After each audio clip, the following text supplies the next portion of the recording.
আসসালামু আলাইকুম। ইসমত মিলি আমন্ত্রণ জানাচ্ছি এনটিভির মধ্যাহ্নের খবরে। ক্ষমতাচ্যুত প্রধানমন্ত্রী শেখ হাসিনার বিরুদ্ধে সাক্ষ্য প্রদানকারী জুলাই যোদ্ধা ও এনসিপির আহ্বায়ক নাহিদ ইসলামের বাকি জেরা চলছে। শেখ হাসিনা ও আসাদুজ্জামান খান কামালের পক্ষে রাষ্ট্রনিযুক্ত আইনজীবী মোহাম্মদ আমির হোসেন বেলা 11:30টার দিকে তাকে জেরা শুরু করেন। এর আগে গত বৃহস্পতিবার আন্তর্জাতিক অপরাধ ট্রাইব্যুনাল 1-এ শেখ হাসিনা সহ জুলাই হত্যাযজ্ঞে জড়িতদের কঠোর শাস্তির দাবি জানিয়ে শেখ হাসিনা সহ আসামিদের বিরুদ্ধে সাক্ষ্য দেয়া শেষ করেন নাহিদ। সেদিনই তাকে প্রথম দিনের মতো জেরা করেন আসামি পক্ষের আইনজীবী। নাহিদকে জেরা করার সময় তারা বলেন, সরকার উৎখাতের জন্য দেশি বিদেশি ষড়যন্ত্রের অংশ হিসেবে জুলাই আন্দোলন হয়েছিল। প্রসিকিউশন মনে করছে শেখ হাসিনাকে জুলাইয়ের মানবতা বিরোধী অপরাধের প্রধান নির্দেশদাতা প্রমাণে নাহিদের সাক্ষ্য গুরুত্বপূর্ণ ভূমিকা রাখবে। এদিকে রংপুরের বেগম রোকেয়া বিশ্ববিদ্যালয়ের ছাত্র আবু সাইদ হত্যা মামলায় আন্তর্জাতিক অপরাধ ট্রাইব্যুনাল 2-এ 6ষ্ঠ দিনের সাক্ষ্য গ্রহণ চলছে। আজ একজন সাক্ষ্য দেবেন।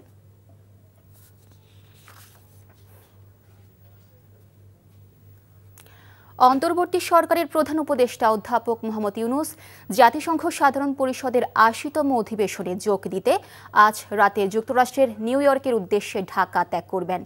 সফরসূচি অনুযায়ী তিনি ২২শে সেপ্টেম্বর নিউ ইয়র্কে পৌঁছাবেন এবং ২৬শে সেপ্টেম্বর সাধারণ পরিষদের অধিবেশনে ভাষণ দেবেন।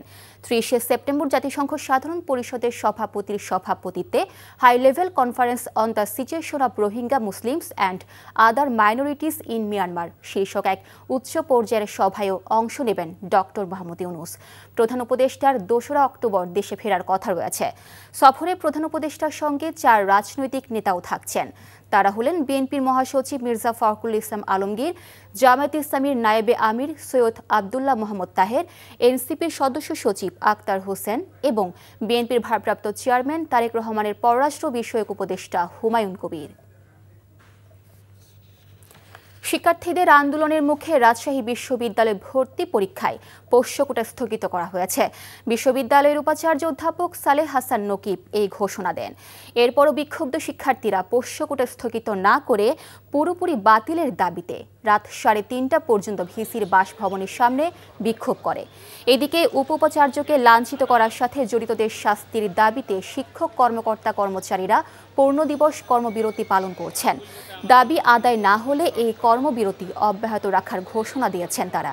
এই পরিস্থিতিতে সিন্ডিকেটের জরুরি সভা আহ্বান করা হয়েছে আজ। এর আগে শুক্রবার থেকে পোষ্যকোটা বাতিলের দাবিতে কয়েকজন শিক্ষার্থী প্রশাসন ভবনের সামনে আমরণ অনশন শুরু করে।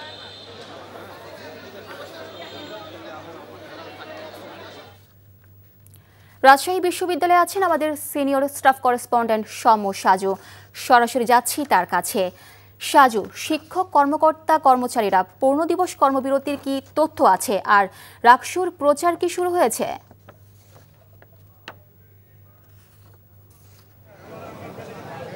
হ্যাঁ মিলি, আমি এই মুহূর্তে রাজশাহী প্রশাসন ভবন এবং যে সিনেট ভবন তার সামনে যে আমতলা সেখানে অবস্থান করছি।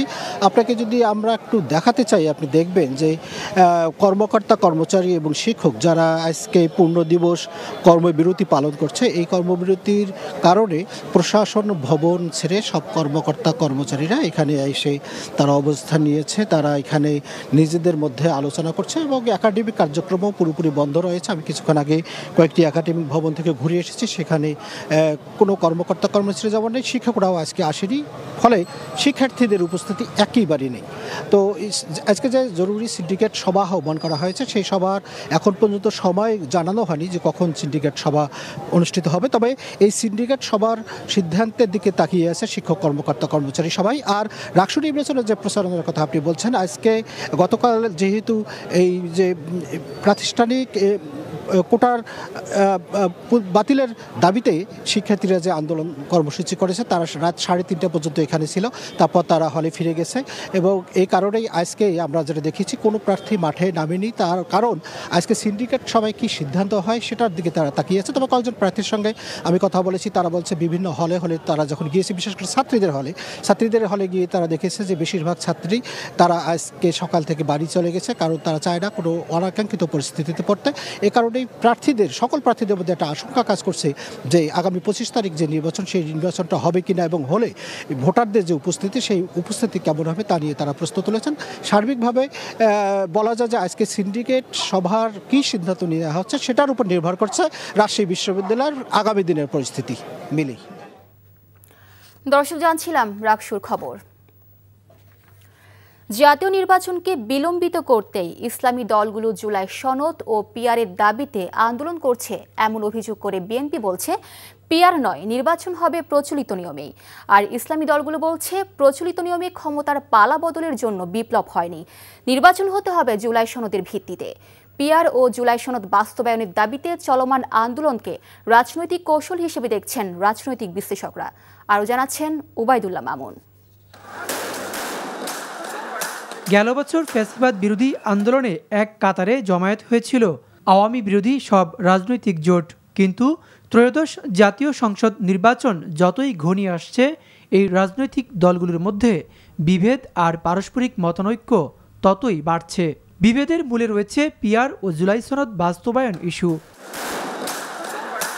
সম্প্রতি রাজপথে আন্দোলনে নেমেছে ইসলামপন্থী বেশ কয়েকটি রাজনৈতিক দল।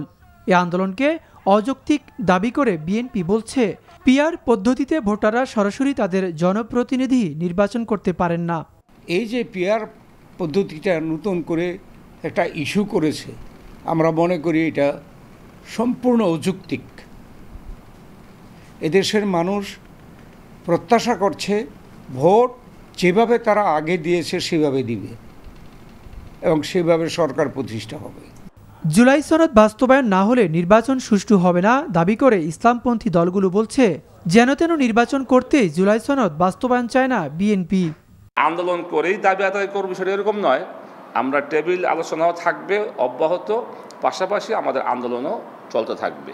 এখানে আপনি দেখেছেন জামাত ইসলামী, ইসলামী আন্দোলন, আমরা বাংলাদেশ খেলাফত মজলিস, নিজাম ইসলাম পার্টি, খেলাফত আন্দোলন, আবার জাকপা, সহ আরও অনেক দলেই আমরা আমাদের সাথে মানে তালে তাল মিলাইয়া অনেকেই কর্মসূচি দিয়েছে। জুলাই সনদ বাস্তবায়নের জন্য আমরা দেখছি এখন অন্তরায় হলো তারা। অতএব এটাকে অজুহাত হিসাবে যদি তারা নিয়ে অন্যের ঘাড়ে এটা চাপাতে চায়, তাহলে এই জন্যে এটার পরিণতি তাদেরকেই ভোগ করতে হবে। নির্ধারিত সময়ে নির্বাচন না হলে দেশে সংকট তৈরি হতে পারে বলে মন্তব্য করেছেন রাজনৈতিক বিশ্লেষকরা।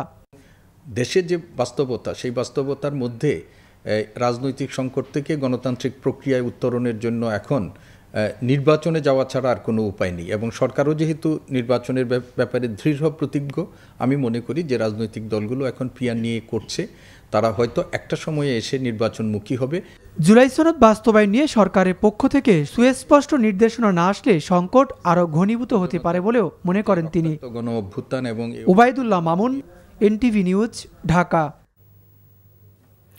চট্টগ্রামের কর্ণফুলী থানা এলাকায় সাবেক ভূমিমন্ত্রী সাইফুজ্জামান চৌধুরীর গাড়ি চালকের বাড়িতে দুদক অভিযান চালিয়ে 23 বস্তা নথি জব্দ করেছে। এদিকে সাবেক ভূমিমন্ত্রী ও তার স্ত্রীর বিরুদ্ধে ইন্টারপোল রেড অ্যালার্ট জারি করেছে চট্টগ্রাম আদালত। যুক্তরাজ্য, দুবাই সহ নানা দেশে সাইফুজ্জামান চৌধুরীর থাকা বাড়ি ও তার ব্যবসা সংক্রান্ত নানা প্রমাণ এসব নথিতে রয়েছে বলে জানিয়েছে দুদক। ভোররাতে চট্টগ্রামের কর্ণফুলী থানাধীন চরলক্ষা শিকলবাহা এলাকায় এই অভিযান চালানো হয়। সাবেক মন্ত্রী সাইফুজ্জামান চৌধুরীর বিদেশে অর্থ পাচারের বাংলাদেশি এজেন্ট আব্দুল আজিজ ও তার দেশের সম্পদ দেখাশোনার দায়িত্বপ্রাপ্ত আরামিট গ্রুপের এজিএম উৎপল পালকে গত বুধবার গ্রেপ্তার করে দুদক। তাদের 5 দিনের রিমান্ডে নিয়ে জিজ্ঞাসাবাদে প্রাপ্ত তথ্যের ভিত্তিতে এই অভিযান চালানো হয়। দুদক জানায়, অভিযানের খবরে বাসায় তালা দিয়ে সবাই পালিয়ে যায়। পরে তালা ভেঙে ওই বাসা থেকে 23 বস্তা নথি জব্দ করা হয়। মণ্ডপে মণ্ডপে চণ্ডীপাঠ, মঙ্গল ঘট স্থাপন, ঢাক, কাঁসা ও শঙ্খ বাজিয়ে দুর্গতিনাশিনী দেবী দুর্গাকে মর্তে আহ্বান জানানোর মধ্য দিয়ে শুরু হলো শারদীয় দুর্গোৎসবের আনুষ্ঠানিকতা। ভোর ৬টা থেকে ঢাকেশ্বরী মন্দিরে শুরু হয় মহালয়ার প্রথম পর্বের আনুষ্ঠানিকতা। প্রথমে চণ্ডীপাঠ করে দেবীকে আহ্বান জানানো হয়। এ সময় মঙ্গল ঘট স্থাপন করে তাতে ফুল, তুলসী ও বেলপাতা দিয়ে করা হয় পূজা। এ সময় পূজা মণ্ডপ পরিদর্শনে আসেন ভারত, নেপাল ও ভুটানের হাই কমিশনার। বিস্তারিত নাহিদ প্রিন্সের রিপোর্টে। শুভ মহালয়া আজ। ভোর হতেই চণ্ডীপাঠের মাধ্যমে দেবী দুর্গাকে মর্তলোকে আমন্ত্রণ জানানো হয়েছে। এ সময় আবেগাকুল ভক্তদের ভিড় দেখা যায় ঢাকেশ্বরী মন্দির প্রাঙ্গণে। হাতে প্রদীপ, মুখে মন্ত্র আর মনে আত্মশুদ্ধির আকাঙ্ক্ষা। দেবীর উদ্দেশ্যে প্রার্থনা করেছেন হাজার হাজার ভক্ত। আজকে আমরা আমাদের মৃত পূর্বপুরুষ যারা আছে তাদের উদ্দেশ্যে শ্রদ্ধা নিবেদন করি, অন্ন জল সহযোগে পিণ্ড প্রদান করি, মন্ত্র পাঠ করি, পূজা অর্চনা করি। তিনি অসুরদের বিনাশ করেছেন এবং স্বর্গের দেবদেবী এবং দেবতাদের অসুরদের হাত থেকে, নিপীড়ন থেকে মুক্ত করেছেন। একটু আগে এসেছি এবং শুভ মহালয়ার জন্য এসেছি। ভক্তরা বিশ্বাস করেন নিষ্ঠা ও প্রার্থনার মধ্য দিয়ে পাপমুক্তি ও আত্মশুদ্ধি লাভ করা সম্ভব। এই দিন আমরা সকাল থেকেই বীরেন্দ্রকৃষ্ণ ভদ্রের যে মহালয়া একদম অনেক প্রাচীন কাল থেকে চলে আসছে, আমরা চণ্ডী পাঠ করি। দেবী দুর্গা এবার আসছেন খুবই আনন্দের সাথে এবং সব কিছু পরিবেশটা খুব সুন্দরভাবে উদযাপিত হচ্ছে।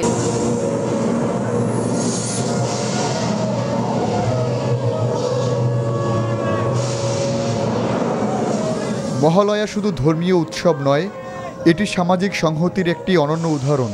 দুর্গাপূজার মধ্য দিয়ে পশু শক্তির নিধন হয় এবং শান্তির শক্তি অধিষ্ঠিত হয়। এই শান্তি দুর্গাপূজার মাধ্যমে আমাদের আগামী দিনে পথ দেখাবে। সকালে পূজা মণ্ডপ পরিদর্শনে আসেন ভারত সহ 3 দেশের হাই কমিশনার। এ সময় বাংলাদেশের সাম্প্রদায়িক সম্প্রীতির প্রশংসা করেন তারা। will dispel darkness from our lives and will bring peace, harmony to all of us and give us the strength and wisdom to take us forward. Nahid Prince, NTV news, Dhaka. 2 দিন বিরতির পর আবারও বাগেরহাটে সংসদীয় আসন পুনর্বহালের দাবিতে সরকারি অফিস ঘেরাও করে অবস্থান কর্মসূচি পালন করছে সর্বদলীয় সম্মিলিত কমিটি। সকালে নির্বাচন অফিসের সামনে অবস্থান কর্মসূচি পালন করছে তারা। আন্দোলনকারীরা জানান, টানা 3 দিন অবস্থান কর্মসূচির শেষে বৃহস্পতিবার 3য় দফা অবস্থান কর্মসূচির ঘোষণা দেন সর্বদলীয় সম্মিলিত কমিটি।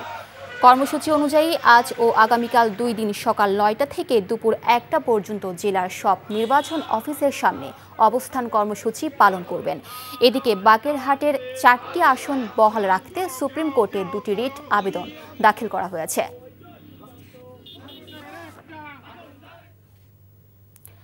ঢাকা চট্টগ্রাম মহাসড়কে যাত্রীবাহী বাসে সংঘবদ্ধ ডাকাতিকালে 2 ডাকাতকে আটক করেছে পুলিশ।